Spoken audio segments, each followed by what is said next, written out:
warahmatullahi wabarakatuh. Halo sobat pendengar, welcome to Mini Podcast episode pertama. Nah, bersama saya Muhammad Isri Hizam dan juga teman saya yang bernama Fajar Madani. Nah, di sini kita akan membahas tentang seseorang yang menjadi tauladan bagi seluruh muslim di dunia, yaitu Nabi Muhammad SAW. Dan tugas podcast ini itu bertujuan untuk memenuhi tugas ujian tengah semester mata kuliah Sejarah Peradaban Islam dengan tema menjelaskan dan misi Nabi Muhammad SAW. Kita akan membahas kehidupan Nabi secara ringkas tapi humanis dan misi beliau sebagai pembawa risalah terakhir. Benar banget. Kita nggak cuma mau cerita sejarah, tapi kita juga mau melihat kenapa kehidupan beliau ini tetap relevan sampai hari ini. Oke, kita langsung aja mulai dari awal ya. Dari dimana beliau itu sebelum menjadi seorang nabi. Kan masih banyak orang yang bertanya, beliau ngapain aja sih sebelum menjadi rasul gitu. Jadi Rasulullah SAW lahir di Mekah tanggal 12 Rabiul Awal tahun Gajah. Tidak kecil, beliau sudah yatim piatu. Bahkan sebelum lahir ayahnya telah meninggal dunia. Ibu beliau wafat di usia baginda pada saat itu waktu berumur 6 tahun. Kemudian diasuh oleh kakeknya yang bernama Abdul Muthalib. Lalu diasuh oleh pamannya yang bernama Abu Thalib. Oh, jadi dari awal kehidupan Nabi itu sudah penuh dengan tantangan ya? Ya, itu yang bikin beliau mandiri. Beliau bekerja sebagai pengembala, kemudian berdagang sampai akhirnya dikenal dengan julukan Al-Amin, orang yang sangat dipercaya. Itu bukan gratiskan, tapi reputasi yang dibangun puluhan tahun sebelum wahyu turun.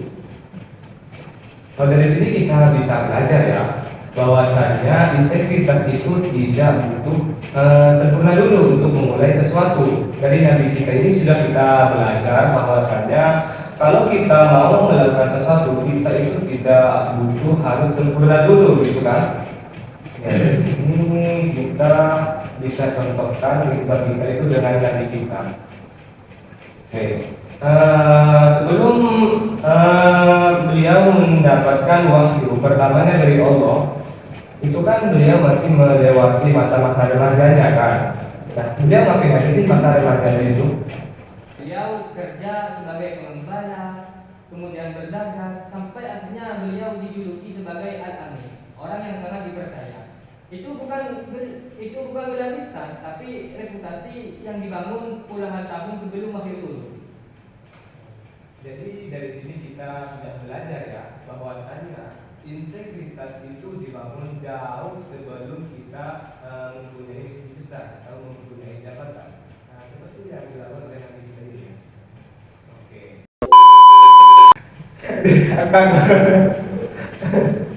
orang akan itu apa dulu? Ayo kasih dia. Kita lanjut ke usia beliau ketika 40 tahun. Nah, di situ kan pertama kalinya wahyu Allah pertama itu turun kepada Nabi Muhammad. Itu tempatnya di mana? Nah, turunnya wahyu pertama kali itu di Gua Hira. Malaikat Jibril turun membawa wahyu pertama kali dengan nama surat Iqra. Ini menarik sekali. Misi besar perubahan itu dimulai dari satu kata: membaca, memahami, mencari.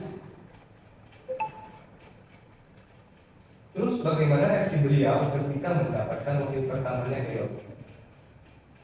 Betul, ini mengajarkan bahwa menjadi pembawa misi besar bukan berarti tidak takut, tapi tetap dengan jalan yang dibimbing oleh Allah Subhanahu wa Ta'ala.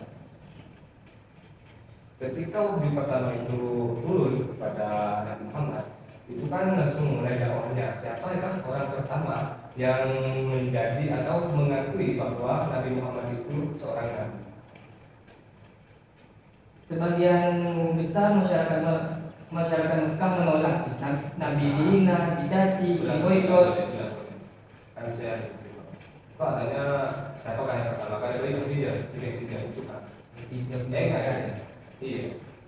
Nah, Siti Nadia terus kepada teman-teman terdekatnya, terus ke masyarakat Mekah. Oke, nah Nah, pada wahyu pertama yang turun kepada Nabi, itu kan langsung dakwahnya langsung dimulai. Dan siapakah orang pertama yang mengakui bahwasanya Nabi itu seorang Nabi? Terutama yaitu istrinya sendiri, yaitu Siti Khadijah kepada sahabatnya, lalu baru Nabi Muhammad mulai mengajarkan ajarannya ke masyarakat. Oke. Lalu bagaimana reaksi masyarakat Mekah terhadap dakwah yang dilakukan oleh Nabi ini? Sebagian besar mayoritas masyarakat Mekah menolak. Nabi dihina, dicaci, diboikot, dilempari, sampai sahabat-sahabatnya disiksa. Tapi yang menarik, gaya dakwah beliau bukan marah-marah, bukan balas dendam. Beliau memulai dari akhlak, kesabaran, dialog dan keteladanan. Jadi disitulah kelihatan powernya akhlaknya Rasulullah itu kan. Nah, orang-orang itu masuk Islam karena melihat konsisten yang dimiliki oleh sikapnya Rasulullah. Benar. Bahkan musuh besar beliau, Abu Sufyan, akhirnya masuk Islam karena melihat moral dan kejujuran Rasulullah yang enggak pernah berubah. Kemudian ada momen ketika Rasulullah SAW berhijrah ke Madinah, itu apa yang menyebabkan Rasulullah itu berhijrah? Hijrah itu bukan sekedar pindah lokasi, tapi pindah keadaan dari komunitas terlintas menjadi masyarakat yang memimpin. Di Madinah ini Nabi Muhammad bukan hanya guru agama, beliau jadi pemimpin negara, sekaligus panglima perang, sekaligus hakim, pendidik, kepala keluarga, sekaligus sahabat bagi seluruh umatnya. Oke, terus bagaimana Nabi Muhammad itu menghadapi semua tantangan itu? Nabi Muhammad SAW menghadapi semua tantangan itu dengan sabar, tabah, dan penuh keyakinan kepada Allah Subhanahu Wa Taala. Beliau tidak pernah menyerah dalam menyampaikan ajaran agama Islam. Beliau juga selalu memberikan contoh yang baik kepada para pengikutnya. Beliau kan hijrah ke Madinah. Mengapa beliau memutuskan untuk hijrah ke Madinah? Beliau hijrah ke Madinah itu bukan tanpa alasan. Beliau hijrah ke Madinah itu karena tekanan dan ancaman dari kaum Quraisy yang semakin berat. Selain itu, masyarakat Madinah juga mengundang Nabi Muhammad SAW untuk datang ke sana dan menjadi pemimpin. Hijrah ke Madinah adalah langkah yang sangat penting dalam sejarah Islam. Terus apa yang terjadi ketika Nabi Muhammad itu tiba di Madinah? Nah, di Madinah ini Nabi Muhammad SAW mendirikan negara Islam pertama. Beliau mempersatukan masyarakat Madinah yang terdiri dari berbagai suku dan agama. Beliau juga membangun masjid sebagai pusat ibadah dan kegiatan sosial. Membangun masjid, apa yang pertama dibangun oleh Rasulullah? Masjid yang pertama kali dibangun oleh Rasulullah itu bernama Masjid Quba yang ada di sekitar desa yang bernama Desa Quba. Jadi kita ke poin intinya ya. Sebenarnya apa sih misi Nabi Muhammad itu? Misi utama Nabi Muhammad SAW adalah untuk menyempurnakan akhlak manusia dan mengajak mereka untuk menyembah hanya kepada Allah. Beliau juga membawa ajaran tentang keadilan, kasih sayang, persaudaraan, dan perdamaian. Dari kehidupan kita hari ini, apa poin yang paling relevan bagi kita dari misi Nabi ini? Menurut saya sih ada dua hal. Pertama, bahwa Islam dalam karakter bukan hanya lisan.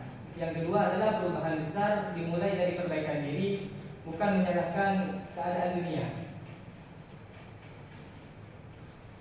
Jadi Nabi itu menjadi bukti ya bahwa meskipun hidupnya penuh dengan cobaan, kita itu tetap lembut, tegas, dan tenang kan dalam menjalankan amanahnya dari Allah. Makanya nggak heran sampai hari ini nama beliau jadi nama yang paling banyak disebut di dunia.